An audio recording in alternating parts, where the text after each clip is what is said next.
Hello everyone, myself Satish Kalra welcomes all of you in my channel Ultimate Science by Satish Kalra. And today we are doing topic some important key points of chapter 1, the solid state of class plus 2.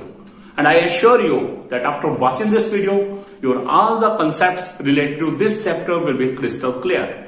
So let's start our topic.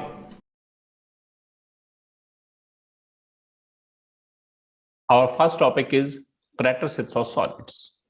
We know about matter, studied in our lower classes, that what is matter? Anything which occupies space, has mass, and whose presence can be felt by any of our five senses, that is called matter.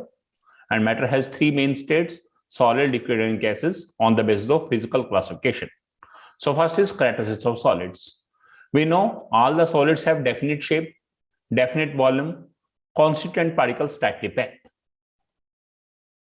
You can see the packing of particles.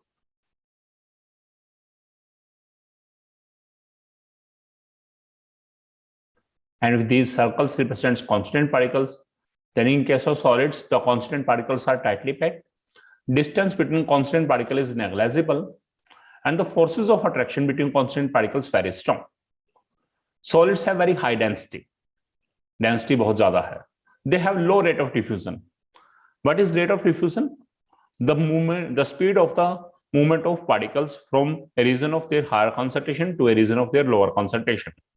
And all the solids have low rate of diffusion because the constant particles are tightly packed and the forces of attraction between the particles are very strong.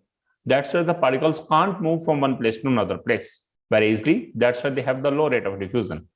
Solids are generally incompressible. It means if we try to compress any solid, that we can't so, because the particles are already tightly packed and the particles can't come closer. That's why solids are generally incompressible, but there are some exceptions, foam, rubber, sponge, etc. They can be compressed. Solids are rigid in nature. Rigid word comes from the rigidity. What is rigidity? If the particles of any substance occupy fixed positions and the particles can't come closer to each other, the particles can't move from one place to another position, but they can just oscillate about their mean position, then this character is called rigidity, and that's why solids are rigid in nature. Examples of solids are brick, table, chair, foam, rubber, etc. Next is classification of solids on the basis of arrangement of constant particles. We know in case of solid, the constant particles are tightly packed, but what about their arrangement? On the basis of arrangement of constant particles, the solids are of two types. One is crystalline solids, second is amorphous solids. So what are crystalline solids? Those solids which have regular arrangement of constant particles. कि constant particle का एक fixed sequence है. While amorphous solids, they have irregular arrangement of constant particles. Secondly, crystalline solids have long range order. It means the arrangement remains same throughout the solid, and they have short range order. It means this arrangement will remain same for small distance, and after that there will be changes in the arrangement. Next, crystalline solids have sharp melting point. It means their melting point is fixed, while amorphous solids melt over a range of temperature. यहाँ पर melting point fix नहीं है, एक range है 60 to 70 degrees Celsius, 100 to 110 degrees Celsius, इस तरह से. So crystalline solids have definite heat of fusion because their melting point is fixed, while amorphous solids have no definite heat of fusion because their melting point is not fixed. Crystalline solids are anisotropic in nature and amorphous solids are isotropic in nature. So first of all, what is isotropy? Isotropy means word is made up of two words. One is iso, second is tropy. Iso means same, tropy means value of any property. If the value of any property like refractive index, thermal conductivity, electrical conductivity, etc., it's same in all the directions for a substance. यदि किसी property की value सभी direction में same है, then this character is called isotropy, and the substance is isotropic in nature. And crystalline solids are anisotropic. In this case, the value of any property is not identical in all the directions, while amorphous solids are isotropic in nature, and in this case, the value is same in all the direction. Next, crystalline solids show smooth cleavage when cut with knife.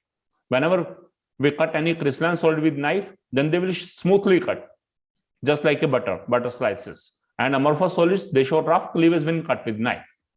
Next is crystalline solids are true solids. True solids means the crystalline solids have all the characters which are present in any solid. It means they show all these characteristics.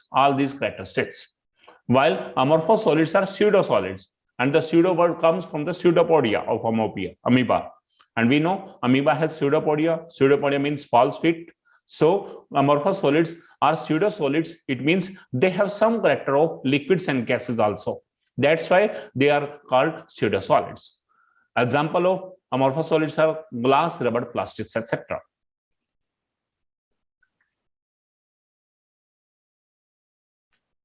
Next is some important questions related to crystalline and amorphous solids. The first question is, glass is considered as supercooled liquid. Why? We know glass is an example of amorphous solid, but the glass is having a character of fluidity. And if you observe that the window panes of old buildings become thicker at the bottom, because this is due to the character of fluidity, and the glass particles have tendency to flow from top to bottom very slowly, and this character is called fluidity, and this character is observed in case of liquids or gases. That's why glass is considered as supercooled liquid. Second question, the crystalline form of any solid can be converted into its amorphous form. How crystalline form of any solid will convert into amorphous form? Yeah, we'll say how quartz will convert into glass. So in this case, we will firstly melt the crystalline solid and then it is rapidly cooled. So by firstly melting and then rapidly cooling, the crystalline form of any solid will convert into its amorphous form. For example, quartz will convert into glass. There is another question, the window panes of old buildings become milky in nature. जब हम शुरू में कोई window panes लगवाते हैं, खिड़कियों में शीशे लगवाते हैं, they are the transparent, but after some time they become milky. What is the reason? Because glass is an amorphous solid and it acquires some crystalline character due to uneven heating and cooling. उसके ऊपर रोशनी पड़ती रहती है, ठंडक पड़ती है, तो uneven heating and cooling की वजह से it acquires some crystalline character, and the process of heating at daytime and cooling at night time, this process is called annealing. So this is all about crystalline solids and amorphous solids. Now, the crystalline solids are mainly of four types on the basis of nature of forces of attraction between constant particles. अब हम पढ़ने जा रहे हैं classification of crystalline solids. The crystalline solids on the basis of nature of forces of attraction between constant particles, there are four types. One is ionized solids, second covalent solids, third metallic solid, and fourth is molecular solids. Now we'll study about the characteristics of ionized solids, covalent solids, metallic solids, and molecular solids. So first is ionized solids. As the name indicates, ionized solids means they are ionic compounds. Second is the covalent solids. It means they are the covalent compounds. Third is metallic solids. In this case, we will take metals and their alloys. So first are ionized solids. In the case of ionized solids, just we know the example of NaCl. We know NaCl is made up of Na positive ion and Cl negative ion. So in the case of ionized solids, the constituent particles are positively charged ions. Just like in NaCl, Na positive and Cl negative ions will act as the constituent particle.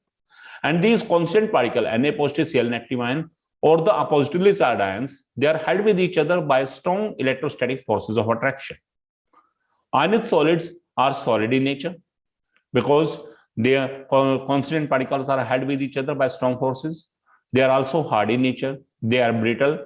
They have high melting point. This is all due to the strong electrostatic forces of attraction. Ionic compounds do not conduct electricity in solid state, but they can conduct electricity in molten state or aqueous solution phase. We have studied this in the plus one class or in lower classes also, that in the ionic compounds, whenever the ionic compounds is in solid state, then the positively charged ions are held with each other by strong electrostatic forces of attraction, and these ions are not free to move here and there. That's why they do not conduct electricity in solid state, but in molten state or aqueous solution phase, the positively charged ions become free and they can move from one place to another place. That's why the ionic compounds can conduct electricity in molten state or aqueous solution phase. Ionic compounds are soluble in polar inorganic solvents such as water. Water में soluble हैं, and they are less soluble, or we can say insoluble, in non-polar organic solvents such as benzene. For example, The example of ionized solids are NaCl, KCl, MgCl2, etc. Next is covalent solids. We know covalent solids means covalent compounds, and covalent compounds are formed by the atoms.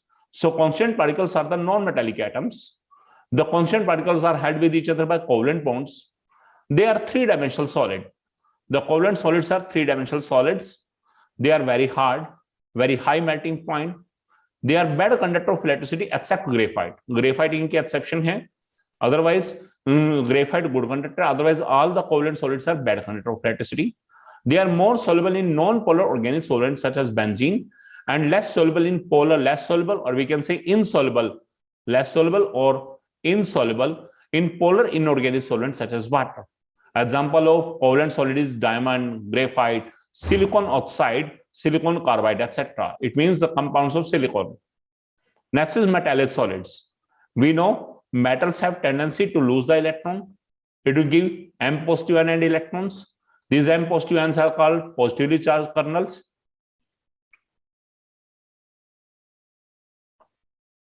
And the electrons are mobile electrons.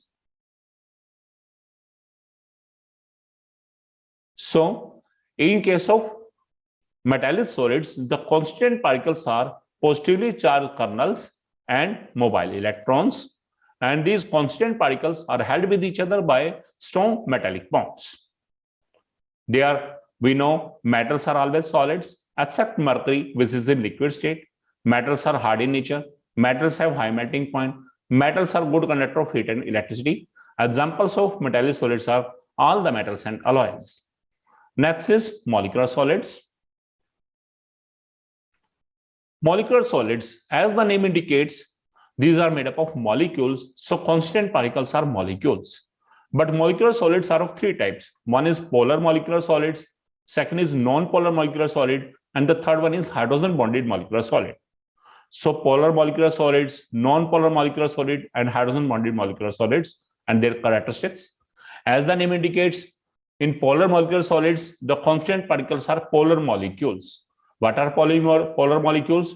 Whose net dipole moment greater than 0. And the polar molecules are held with each other by dipole-dipole interactions, because in that case, dipoles are formed. They are generally exist in liquid state or gaseous state. They have low melting point. In comparison to ionic bond, covalent bond, and metallic bond, the dipole-dipole interactions are weaker. That's why they have low melting point. They are bad conductor of electricity, and they are soluble in, as the name indicates, polar. And solvents are also two types, polar and non-polar. So like dissolves like.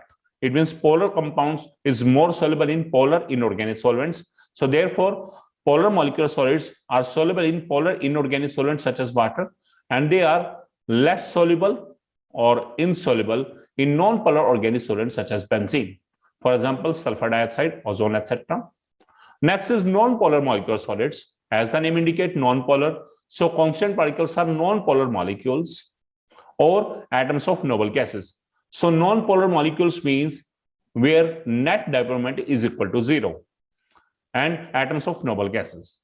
And we know in the +1 class we have studied that the noble gases atom like helium, 2 helium atoms are attached with each other by London dispersion forces. So in the non-polar molecular solids, the forces of attraction are the London dispersion forces, and these are the weakest forces.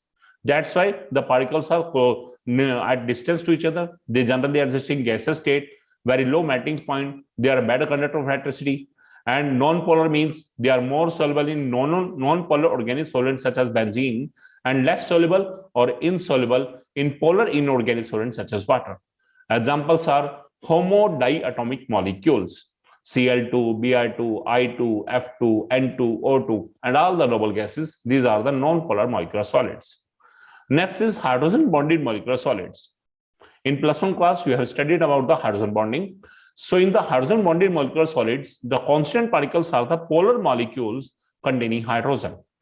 It means they are just like the polar molecular solids, but there is a condition that they must contain hydrogen. And the forces of attraction are dipole-dipole interactions, but in this case, due to the presence of hydrogen, they are called hydrogen bonding.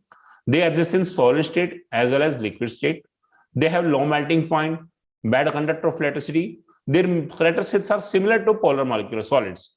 they are soluble in polar inorganic solvents such as water and less soluble, यहाँ गलत लिखा हुआ है, and less soluble or insoluble in non-polar organic solvents such as benzene, for example, ice, water, ammonia, etc. So this is all about types of crystalline solids on the basis of nature of forces of attraction between the constant particles. Our next topic is space lattice, unit cell, and types of unit cell. Now, our next topic, space lattice or crystal lattice. So what is space lattice or crystal lattice? The three-dimensional arrangement of constituent particles in a crystalline solid. We know in a crystalline solids, the constituent particles have regular arrangement, but what is their three-dimensional arrangement? The three-dimension, yeah, you will say the representation of three-dimensional arrangement of constant particles in a crystalline solid. This is called space lattice or crystal lattice. Now, what are the characteristics of space lattice? Each point in a space lattice is called lattice point. Her point को बोलते हैं lattice point. Each lattice point represent one constant particle, and the lines joining the lattice point represent the geometry of space lattice. First of all, her point को lattice point, हर lattice point one constant particle को show कर रहा है, और जो लाइनें join कर रहे हैं वो उसकी geometry को show कर रही हैं. Next is unit cell. What is unit cell? It is the smallest three-dimensional portion of any space lattice, which when repeated over and again in different directions, it produces a complete space lattice. This is called unit cell. It means a space lattice is formed by the combination of a large number of unit cells. So what are the characteristics of unit cell? Unit cell is the smallest particle of any space lattice. So its maximum characteristics are related, its maximum characteristics are similar to the space lattice. So first point is each point in a unit cell is called lattice point. Each lattice point represents one constant particle. The lines joining the lattice point represent the geometry of unit cell. In every unit cell, there are 6 parameters. This is very important. Suppose I am drawing the unit cell.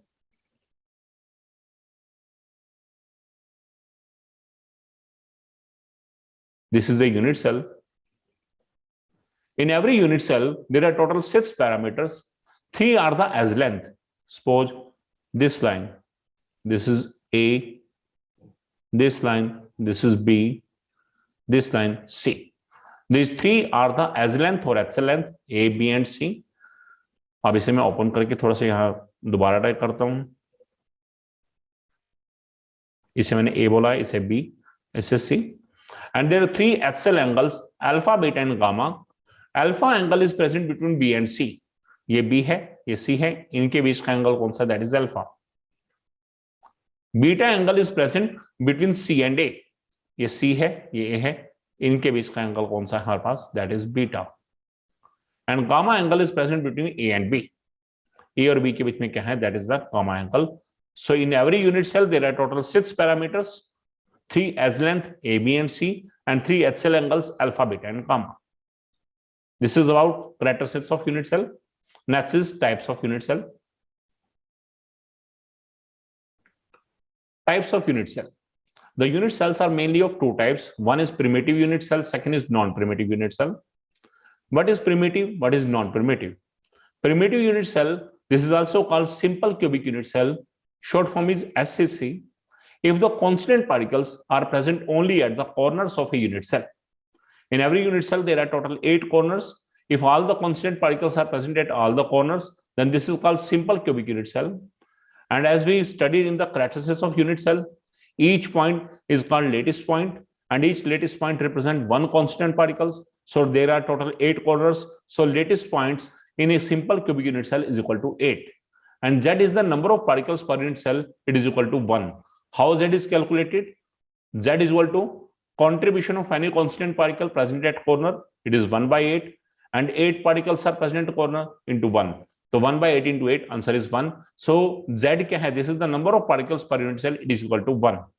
And in simple cubic unit cell, percentage packing efficiency is 52.4%. It means 52.4% volume of simple cubic unit cell is occupied by the constant particles, while 47.6% volume is unoccupied. Next is non-primitive unit cell.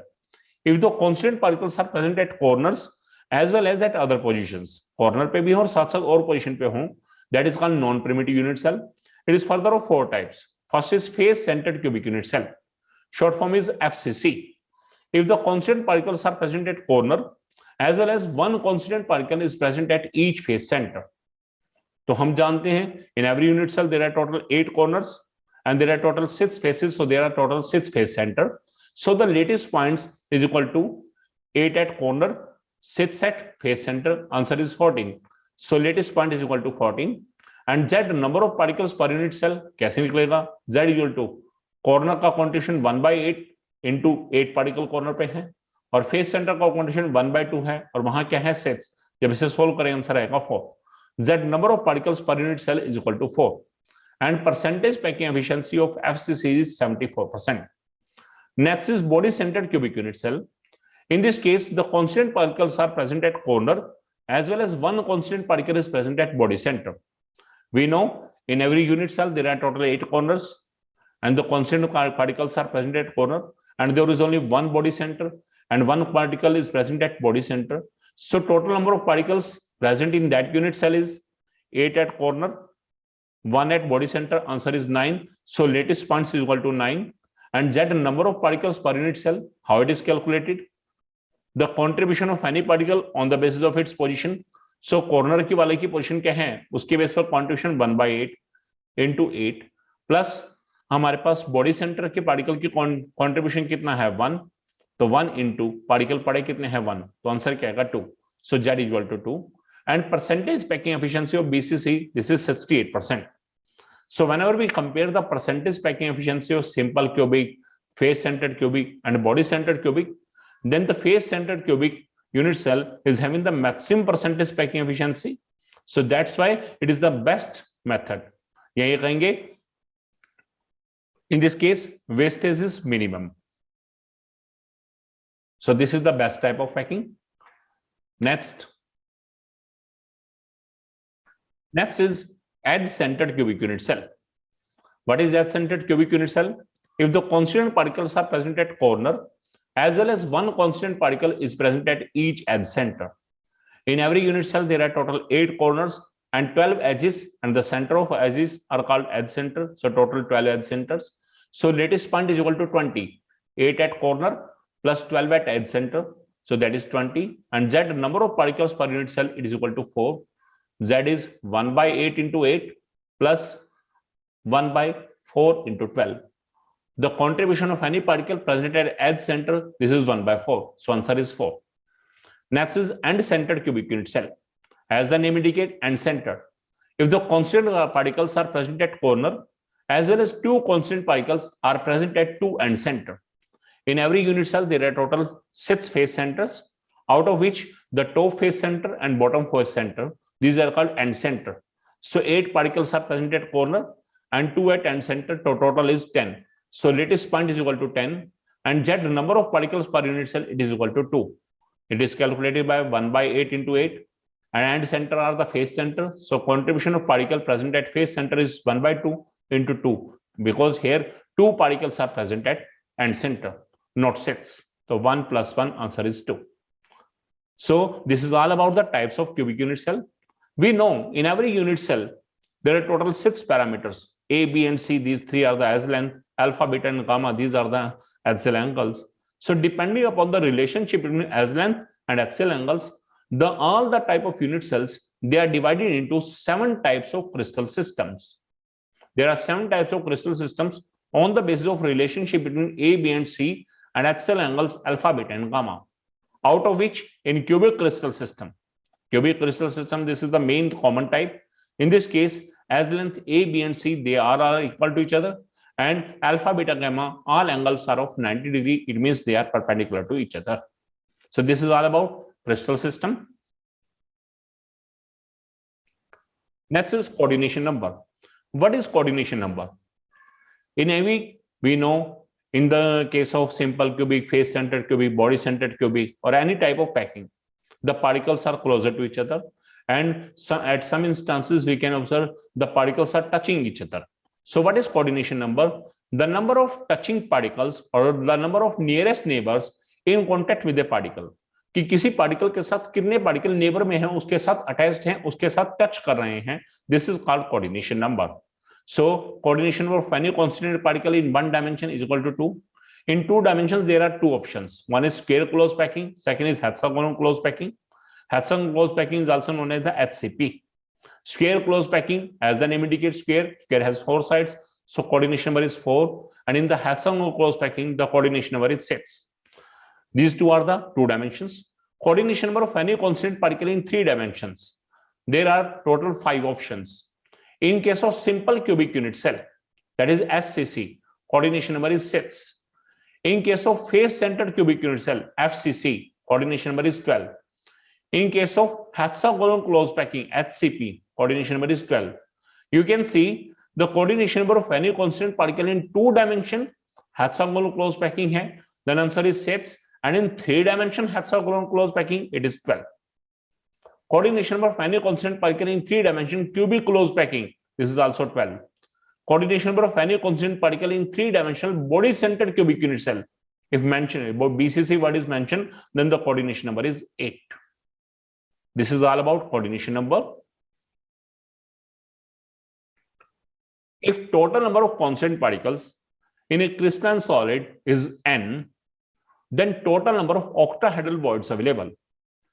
Octahedral voids. First of all, what is voids? Voids or holes, these are the vacant spaces which are in touch with the constant particles. In case of octahedral void, the vacant space is in touch with the 6 particles, and in case of tetrahedral void, it is in touch with the 4 particles. So, if the total number of constant particles in a crystalline solid is n, then the total number of octahedral voids available will be equal to the total number of constant particles. बिल्कुल constant particle के equal होंगे. यदि वो n है तो ये भी n होगा. And total number of tetrahedral voids available, it is 2 times the number of octahedral void. तो ये कितना होगा 2n.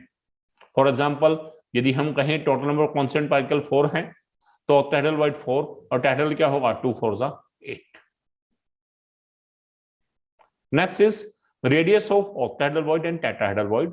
If radius of any constant particle is capital R, then radius of octahedral void are larger in size than the tetrahedral void, and the formula of finding the radius of octahedral void is 0.414 times the capital R. Yeah, we will say 0.414 times the radius of any constant particle, and the radius of tetrahedral void is 0.224 times the radius of constant particle. Next is density of any cubic unit cell. This is denoted by rho. Rho is equal to Z into M upon A into A, that is A cube, into N0. This is N0. N0 is Avogadro number. This is the formula of finding the density of any cubic unit cell. And in this chapter, many times, the numericals related to density are asked in various questions, in various exams. So this formula is very important. Density of cubic unit cell, rho is equal to Z into M upon A cube into N0. Here rho is density of cubic unit cell, and the unit of rho should be gram per centimeter cube or gram per milliliter. Z is the number of particles per unit cell. We have studied in the type of unit cell. In case of simple cubic, Z value is 1. In case of face-centered cubic, Z value is 4. In case of body-centered cubic, Z value is 2. But there are some exceptions. Exceptions are in case of cesium chloride, cesium bromide, cesium iodide, they have BCC structure. So Z should be 2, but in this case, Z is equal to 1. This is exception. कि BCC होने के बावजूद Z2 होना चाहिए, लेकिन यहां Z क्या है 1. M is molar mass of any substance, and in case of element, it is equal to atomic mass. In case of compound or gas, it is equal to molecular mass. The difference lies in terms of units. The unit of molar mass is always gram per mole, and A is as length. The unit of A should be centimeter, and if it is in picometer, nanometer, or angstrom, we will convert it into centimeter. And N0 is Avogadro number, and its value is 6.022 into 10 is what 23. So this is all about density of any cubic unit cell. Very important topic. According to numerical point of view, density of any cubic unit cell. Next is relationship between as length A, radius R, and nearest neighbor distance D of any cubic unit cell. These three terms, as length, radius, and nearest neighbor distance D, are interrelated to each other.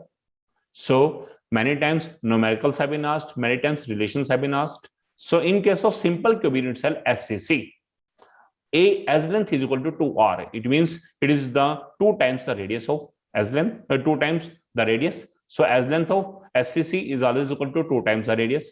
So R is equal to, इस 2 को उधर भेजेंगे A by 2, and D, this is called nearest neighbor distance. It is generally assumed as diameter, and we know diameter is always 2 times radius. So 2 into A by 2, answer is A. So in case of simple cubic, A is equal to 2R, R is equal to A by 2, D is equal to A.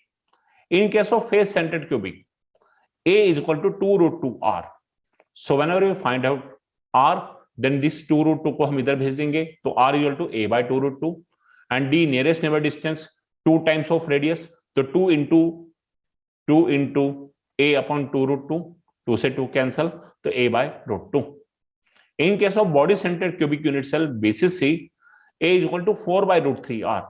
तो whenever we find out R, तो ये इसे हम left side भेज देंगे, तो R is equal to क्या आएगा, root 3 by 4A, and D is 2 times radius, so this is root 3 by 2A.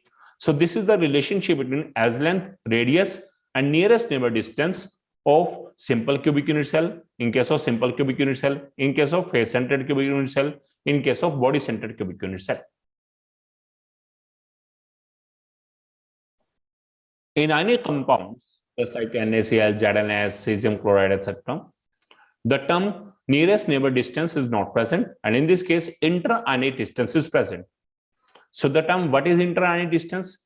It is the sum of the radius of cation and radius of anion, and it is also related with the as length.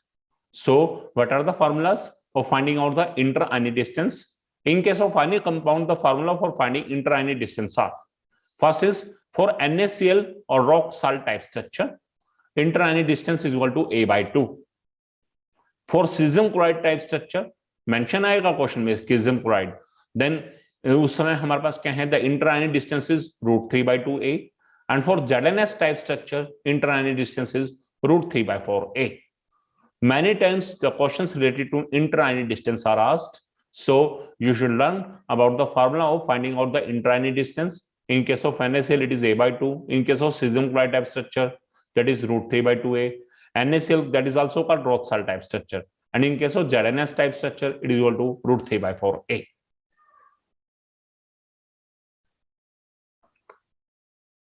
Next is imperfection or defect. As the name indicates, defect, it means any variation or any modification. So any deviation from the ideal arrangement of constant particles in a crystalline solid. We know that the crystalline solids have regular arrangement of constant particles, and if there is any change in the ideal arrangement, then this is called imperfection or defect. It is of 3 types. First is stoichiometric defect, second is non-stoichiometric defect, and the third one is impurity defect. So what are stoichiometric defect? Stoichiometric word is related with the ratio. If the ratio of number of cations and anions remains same after the defect, कि जो पहले cation और anion की ratio है, यदि वही ratio same रह जाए after the defect, then this is called stoichiometric defect. It is further of 2 types, Schottky defect and Frankel defect. There is a question, Schottky defect and Frankel defect, very important question, difference point of view in the chapter 1 solid state. What is the difference between Schottky defect and Frankel defect? So what is Schottky defect? If equal number of cations and anions are missing from the lattice site in such a way so that electrical neutrality is maintained, कि हमने एक cation निकाला तो साथ में एक अनायन निकाल दिया, 2 कैटायन निकाले तो 2 अनायन निकाल दिए, then electrical neutrality is maintained, then this is called Schottky defect. As the number of ions will decrease, so therefore the density of crystalline solid will also decrease. This defect is shown by those compounds in which cations and anions have almost similar sizes. इसी वजह से equal number of cation and anion उनका removal possible है, and ions have high coordination number. Example is NaCl, KCl, KBr, cesium chloride. They all show Schottky defect. Next is Frankel defect. If one cation is missing from its lattice site, कि अपनी lattice site से बाहर निकले, and it occupies its nearest interstitial site, और वहां से निकल के अपनी आसपास वाली interstitial site यानी कि vacant space में चला जाए. in such a way so that electrical neutrality is maintained, then this is called Frankel defect. In the case of Frankel defect, only the position of particle is changed, position of cation is changed. It moves from lattice side to interstitial side, and it does not move outside. bahar nahi gaya hai. That's why the density of solid remain unchanged. This defect is shown by those compounds in which there is a difference in the size of cation and anion. Cation और anion के size में बहुत ज्यादा difference होना चाहिए, and ion should have low coordination number. Example है zinc sulphide, silver halide etc.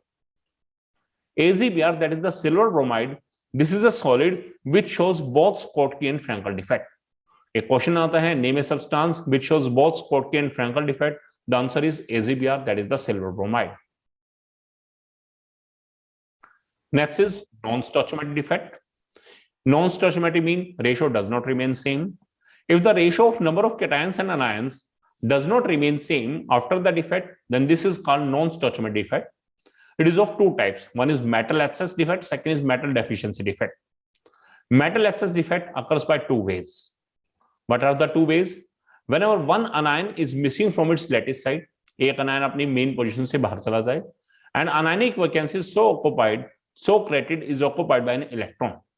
कि किसी क्रिस्टलाइन सॉलिड में एक अनायन अपनी जगह से बाहर चला जाए और उस अनायनिक वैकेंसी में एक इलेक्ट्रॉन आके बैठ जाए, then this is called metal excess defect. And the electron occupying anionic vacancy, this is called F center. उस इलेक्ट्रॉन को हम बोलते हैं F center, and it is responsible for the color of compound. Second method of metal excess defect is if one extra cation is present in any interstitial site, कि जो normally ions पड़े हैं, ए positive B negative जो ions पड़े हैं, हमने उनकी location में कोई चेंज नहीं किया, एक एक्स्ट्रा कैटायन लिया, उसे वन इंटरस्टिशियल साइट में रख दिया, and one extra electron occupy the nearby interstitial site, then this defect is called metal excess defect. इसे भी क्या बोलते हैं? Metal excess defect. So these are the two ways of metal excess defect. First is by anionic vacancy and second is by the presence of extra cation in interstitial site. Next is metal deficiency defect. This type of defect is found in those compounds in which metal atom can have variable oxidation state. We know in periodic table, the d block elements or transition elements, they show variable oxidation states. So in this compound, transition elements are involved. In this defect, the cations of lower oxidation state are replaced by cation of higher oxidation state of same metal. यहां पर क्या है, एक ही metal का lower oxidation state का cation बाहर जाएगा और उसकी जगह हायर ऑक्सीडेशन स्टेट का कैटायन वहां पर आएगा, in such a way so that electrical neutrality is maintain. Balancing होगी चार्जेस की, इलेक्ट्रिकल न्यूट्रलिटी मेंटेन रहनी चाहिए. Then this defect is called metal deficiency defect. These are the types of non stoichiometric defect. Next is impurity defect. Next is impurity defect. What is impurity defect? As the name indicate, impurity. It means ashuddhi. So it is observed in two type of compounds. First is in case of finite solids. Second is in case of covalent solids. So firstly, in case of finite solids, impurity defect. Whenever cation of lower oxidation state are replaced by cation of higher oxidation state but of different metal. If lower oxidation state का cation हटाकर हम higher oxidation state का cation रखते हैं same metal का, तब तो वो कौन सा डिफेक्ट है? That is called metal deficiency defect. But यदि डिफरेंट मेटल का रखते हैं, then this is called impurity defect. In such a way so that electrical neutrality is maintained, then this defect is called impurity defect. For example, जैसे हम क्या है 2Na positive बाहर निकाल लें और इसलिए 1Mg+2 या 1Ca+2 रखते हैं, तो उस केस में क्या है, चार्ज की बैलेंसिंग तो होगी, लेकिन उस केस में इस डिफेक्ट को क्या बोलते हैं? Impurity defect. And cation of higher oxidation state of different metal will act as impurity. So Ca+2 will act as impurity and this process is called doping. अब बात आती है कोवलेंट सॉलिड्स में. In case of covalent solids, impurity defect occur by two ways. First है doping with electron rich impurity. Name से indicate है electron rich mean electron excess होने चाहिए impurity के अंदर. Whenever one silicon atom, that is the atom of group 14 element. Silicon is a group 14 element and it is a covalent solid. It is whenever one silicon atom is replaced by an atom of group 15 element. हमने group 15 का atom रखने हैं. Group 15 में nitrogen family, nitrogen, phosphorus, arsenic, antimony, bismuth, such as nitrogen रखते हैं या phosphorus रखते हैं. Then nitrogen, phosphorus, these atoms are having excess of electron. So then due to the presence of extra electron, this covalent solid will behave like a semiconductor. अब silicon कैसे behave करना शुरू कर देगा? सेमीकंडक्टर के रूप में, and this is called an type semiconductor. Why it is an type? It is due to the presence of negatively charged electrons. Next is doping with electron deficient impurity. Whenever one silicon atom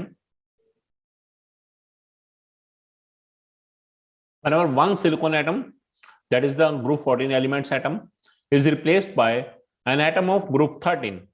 Group 13 का elements के atom रखते हैं. Group 13 is boron family, boron, aluminium, gallium, indium, thallium.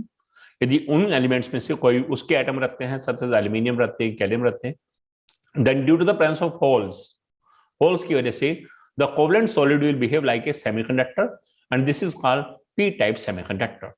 So ध्यान रखिएगा कि whenever group 14 elements are doped with electron rich impurity, that is of group 15 or group 16 impurity, then the semiconductor formed is n-type, and whenever group 14 element is doped with any atom of group 13 elements, then this is the electron deficient impurity and the semiconductor so formed is p-type semiconductor. Next is types of substances on the basis of conduction of electricity. कि हमारे पास substances electricity conduct कर सकते हैं नहीं कर सकते हैं उसके बेस पर. On this basis substances are of three types. One is conductor, second semiconductor, third is insulator. So conductors, as the name indicates, they conduct electricity. Semiconductor means थोड़ा बहुत, insulator means बिल्कुल भी नहीं. So those substances which allow electric current to pass through them to large extent, they are called conductors. Those substances which allow electric current to pass through them to small extent, थोड़ा बहुत पास होने देते हैं. And those substances which do not allow electricity to pass through them, बिल्कुल भी नहीं देते, they are called insulator. Next is types of substances on the basis of band theory. Band theory के बेस पर substances की types. In the band theory, there are two bands. One is valence band, second is conduction band. This arrow is in upward direction. This arrow indicates rise of energy. This is valence band VB. This is conduction band CB. So valence band and conduction band, these are the set of molecular orbitals. The valence band is having lower energy and the conduction band is having higher energy. So first is conductor. In case of conductor, those substances in which energy gap between valence and conduction band is very small, या तो उनमें energy gap बहुत कम हो, और valence and conduction band are either overlapping, या फिर वो क्या हो, ओवरलैपिंग हो. कैसे, जरा देखिएगा. हमने एक एरो लिया, इधर लिख दिया energy. This is valence band, this is conduction band. Either they are overlapping or this is valence band, this is conduction band. The energy gap between valence and conduction band is very small, so that a large number of electrons can easily jump from valence band to conduction band. Electrons की movement बहुत आसानी से हो, then these substances are called conductors. In case of semiconductors, those substances in which energy gap between valence and conduction band is more than that of conductors. जो ये यहाँ gap है, ये गैप बढ़ जाएगा. जब गैप बढ़ेगा तो थोड़े बहुत इलेक्ट्रॉन ही जंप कर पाएंगे, so that a small number of electrons can jump from valence band to conduction band. That's why they can conduct electricity to small extent. They are called semiconductor. Third is insulator. Insulator क्या है? Those substances in which energy gap between valence and conduction band, जो ये gap है, energy gap, it is very large. बहुत ज्यादा gap है, so that no electron can jump from valence band to conduction band. These are called insulators. So depending upon the energy gap between valence band and conduction band, substances are of three types: conductor, semiconductor, and insulator. Next is effect of temperature on the conductivity and resistivity of different substances.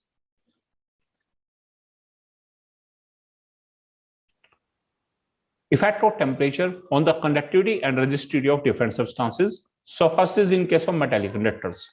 We know metallic conductors mean metallic solids. And we know metallic solids, in case of metallic solids, the constituent particles are positively charged kernels and mobile electrons. And in our lower classes, we have studied that the positively charged kernels are fixed while the electrons are mobile. It means they can move from one place to another place. So with the rise in temperature, the conductivity will decrease in case of metallic conductors, and resistivity will increase. Resistivity, RESIS. It is due to the hindrance caused by the moving positively charged kernels. क्योंकि जो positive charge के colonel's हैं, with the rising temperature they starts moving. which were earlier fixed, they start vibrating and they create hindrance in the path of mobile electron. ठीक है, that's why the conductivity will decrease. In case of semiconductor, the conductivity will increase with the rising temperature, because with the rising temperature, more number of electrons present in valence band will jump into the conduction band. पहले अभी हमने पढ़ा band theory में कि semiconductor में energy gap between valence and conduction band is more than that of conductors, so that small number of electrons are jumping. But with the rising temperature, more electrons present in valence band will gain energy and they will jump into the conduction band. So it means conductivity will increase. Next is types of substances on the basis of magnetism. On this basis, the substances are of 5 types. One is paramagnetic substances, diamagnetic substances, ferromagnetic substances, antiferromagnetic substances, ferrimagnetic substances. So what are paramagnetic substances? Those substances which are weakly attracted when placed in the external magnetic field. जब उन्हें external magnetic field में रखते हैं, then they are weakly attracted, थोड़ा बहुत attract होंगे. They show temporary magnetism due to the presence of one or more unpaired electrons. इनमें 1 unpaired होगा, minimum 1 या 1 से ज्यादा हो सकते हैं, इस वजह से they show temporary magnetism.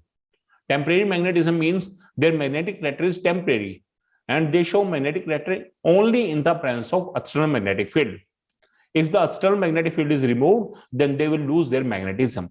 For example, Cu+2, Fe+3, O+2 ion, these are the paramagnetic substances. In the paramagnetic substances, the magnetic moments are random. Next is diamagnetic substances. Those substances which are repelled in the external magnetic field. जब उन्हें external magnetic field में रखते हैं, then they get repelled, उनसे दूर भागते हैं, and they contain paired electrons. So if all the electrons are paired, then the substance is diamagnetic. If all one or more unpaired electrons are present, then the substance is paramagnetic in nature. You have studied this in the chapter 4 chemical bonding and molecular structure of class +1. For example, titanium oxide, benzene, etc. These are the example of diamagnetic substances. Next is ferromagnetic substances. Now next topic is ferromagnetic substances. What are ferromagnetic substances? Those substances which show permanent magnetism even in the absence of external magnetic field. इसका मतलब क्या है कि whenever these substances are placed in magnetic field, then they will acquire the permanent magnetism, and this magnetism is not lost whenever the magnetic field is removed. In these substances, the magnetic moment align themselves in such a way so that net magnetic moment becomes very high. तो यहां होता क्या है? These are the magnetic moments. All the magnetic moments come in same direction, so net magnetic moment becomes very high. For example, Fe, CrO2, etc. These are the ferromagnetic substances. Next is ferrimagnetic substances. That is ferro, this is ferri. Those substances in which magnetic moment align themselves in such a way so that net magnetic moment becomes small. अब यहां क्या होगा? These are the magnetic moments. They will align themselves in such a way कि जैसे यहां देख रहे हैं, 2 upward direction में है, 1 lower direction में है, 2 then again upward direction, 1 lower direction. Then net magnetic moment becomes very small. So these are called ferrimagnetic substances. For example, Fe3O4, MgFe2O4, etc. Next, antiferromagnetic substances. What are antiferromagnetic substances? Anti mean opposite. Those substances in which magnetic moment align themselves in such a way so that net magnetic moment becomes 0. यहाँ net magnetic moment 0 हो जाएगी. कैसे? अब 1 upward, lower, upward, lower, upward, lower. So in this case, magnetic moments will be cancelled with each other, by each other. These are called antiferromagnetic substances. For example, MnO, magnesium oxide. In the case of ferromagnetic, ferrimagnetic and antiferromagnetic substances, the magnetic moments are aligned either in same direction or in opposite direction, or in some cases, some are in same direction while some are in opposite direction.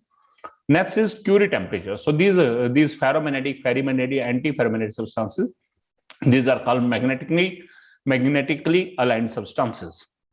Next is Curie temperature. What is Curie temperature? The temperature above which ferromagnetic, ferrimagnetic, and antiferromagnetic substances convert into paramagnetic substance is called Curie temperature.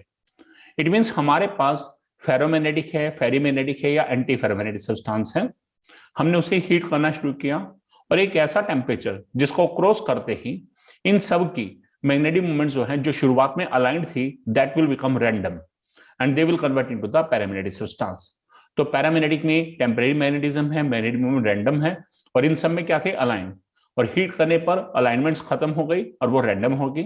तो this is called Curie temperature. For example, a ferrimagnetic substance Fe3O4 becomes paramagnetic at a temperature of 850 Kelvin. कि whenever Fe3O4 is heated at 850 Kelvin, it will lose its ferrimagnetism and it will convert into paramagnetic substance. And then 850 Kelvin is the Curie temperature for Fe3O4. And this is the end of this chapter. Hope you learned a lot from my video. If you like my video, you can comment my video, you can share my video, and you can subscribe my channel Ultimate Science by Satish Kalra.